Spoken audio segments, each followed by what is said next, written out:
మూసీ నిద్ర తర్వాత కేంద్ర మంత్రి కిషన్ రెడ్డి మీడియాతో మాట్లాడారు. ఆ వివరాలు ఇప్పుడు చూద్దాం.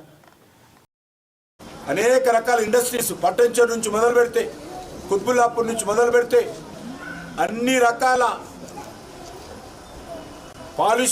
పారిశ్రామిక కాలుష్యం ఇక్కడ వచ్చి కలుస్తుంది.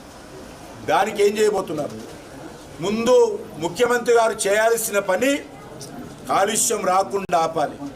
ముఖ్యమంత్రి గారు చేయాల్సిన పని డ్రైనేజ్ నీళ్ళు హైదరాబాద్లో అపార్ట్మెంట్లలో కానీ ఇక్కడ కలుస్తుంది. మొత్తం మల్టీనేషనల్ కంపెనీలు ఏవైతున్నాయో ఆ కంపెనీలు వదులుతున్నటువంటి డ్రైనేజ్ నీళ్ళని కూడా ఇక్కడకి సంగతి తేల్చకుండా ముందు చేయాల్సిన పనిది ముందు ఇల్లు కూలగొన్నటువంటి కాలుష్య పదార్థాలు సిందిగా దీనికి కావాలా మందిరాలను ఆదుకోవాలి. ఇక్కడ ఉన్నటువంటి పేద ప్రజల ఇల్లు కూల్చకుండా చూడాలి. ఈ 2 ఏళ్ళు పడుతుంది. 2 ఏళ్లలో 1 సంవత్సరం ముందే ఎలక్షన్స్ వస్తాయి. ఎందుకంటే ఎలక్ట్ ఉంటాం. ఆ మధ్యలో మిగిలింది 1 సంవత్సరం.